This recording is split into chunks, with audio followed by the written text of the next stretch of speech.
A Game Boy is all you need. Food? Nope. Agua? Nada. Just a Game Boy. Okay, what do I mean? Obviously you need food and water to survive, but when it comes to gaming on the go, I believe you need only one portable gaming device. That being a Game Boy. Yup, I'm serious. While we've come a long way in gaming, especially in portable systems, I miss the days of simplicity. While it's nice that I can now play Skyrim on the go and pretend I'm Dovahkiin on the bus, I often find trying to play the Switch on trips overwhelming. Like for lengthy games with various cutscenes, it can be hard to focus at times, when you got the world falling apart around you.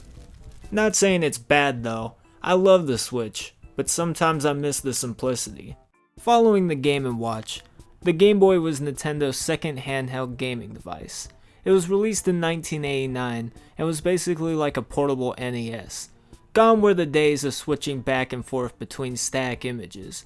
We were now able to freely control 8-bit sprites, with a layout of buttons similar to a Nintendo home console. Mario on the go? Count me in. The original Game Boy didn't have a backlight, so playing games in the dark was a challenge. But if the sun was out, the game was on. The device was impressive for the time, and it sold well. We eventually moved on to other versions, those being the Game Boy Color, Game Boy Advance, and the one I grew up with, the Advance SP. This was my introduction to gaming. Instead of being built like a portable NES, it felt more like an SNES. The graphics were 32-bit, and unlike previous Game Boy models, this one had a backlight, so I was able to spend many nights on this thing. I have very fond memories. I remember always staying up late to jot down passwords for levels, and being hooked on Super Mario Bros. 3 and Nicktoons Photo Frenzy. It was no wonder though that I was hooked.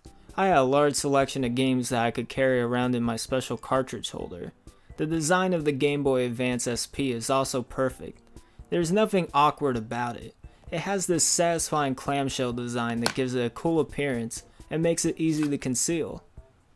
While the Game Boy Advance SP specifically has a special place in my heart, Nintendo's Game Boy overall is the perfect balance of simplicity and enjoyment on the go.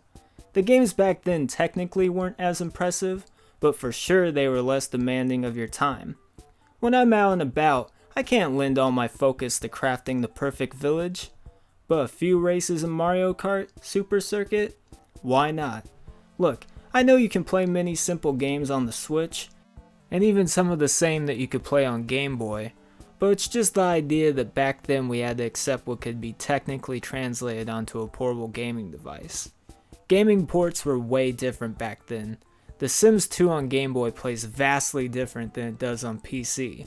Today, the game that you play on PC is the same game that you play on the go, if you exclude glitches.